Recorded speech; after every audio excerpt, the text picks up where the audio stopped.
Zeb, you must have come across projects that just work really well in HDR and the way you've used that as part of the story. Yeah, for me, it's this thing of not having to fight with the limitations I think I mentioned earlier. So with one example would be in the past,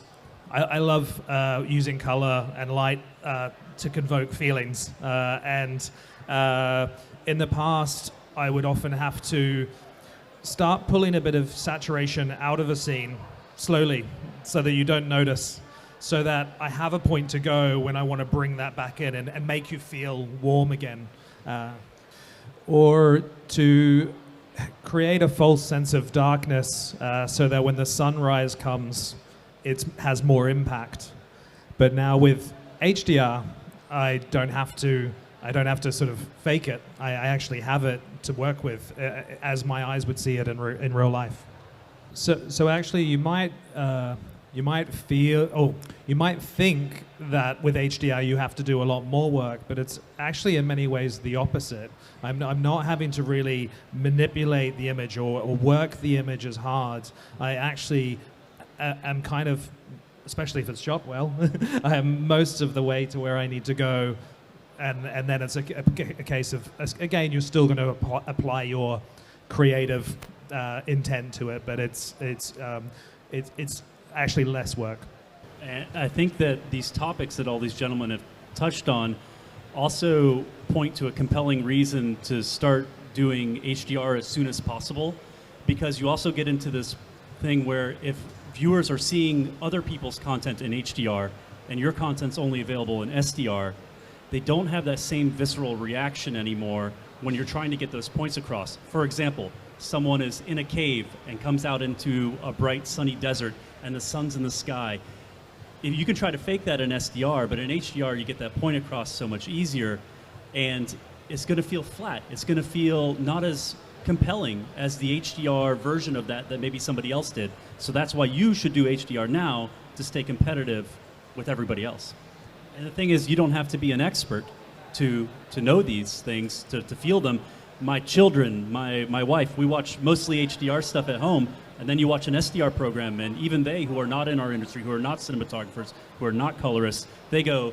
why does this look bad? Why does this look broken? 我再补充一下刚才 Bram 说的那个他那个故事哈，他说这个 HDR， 他说 HDR 和 SDR 的区别的时候，他说他为什么要尽快的使用这个？他说，比如说一个人在澳大利亚的沙漠里边，从一个黑暗的没有光源的地方出来到沙漠，然后对着太阳底下，像这么大的反差，对于一个摄影师来说，把这样的一个镜头，这样的一个视觉效果呈现出来，这个 SDR 他用了一个词儿，你可以欺骗，你可以假做。也就是说，对于摄影来说，我们有几种方法，一种最普通的，拍电影的时候我们补光，对不对？我们太阳是要拍的，我们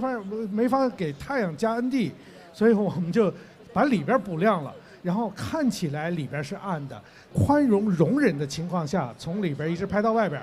然后大家觉得里边是暗的，外边是亮，但是被我们用假的灯光给压缩了。还有一种假的方法啊，就是跟光圈呗，里边把光圈开最大，啊，在过程当中找到技巧，找到拐弯的地方，然后收光圈收到外边大阳光底下，说已经收到22或者32了，可能那个就是痕迹会很严重，对吧？这也是一种假的一种方法。那好，用 HDR 的时候，它的上下宽容度和它对细节、对暗部和对亮部细节的记录和扩展和计算压缩之后，然后解码的这种记录的方式，在前期和后期把它作为连贯的一个程序做下来，全流程做下来，其实这个不用花什么钱的啊。我就是补充了他刚才举的这个例子。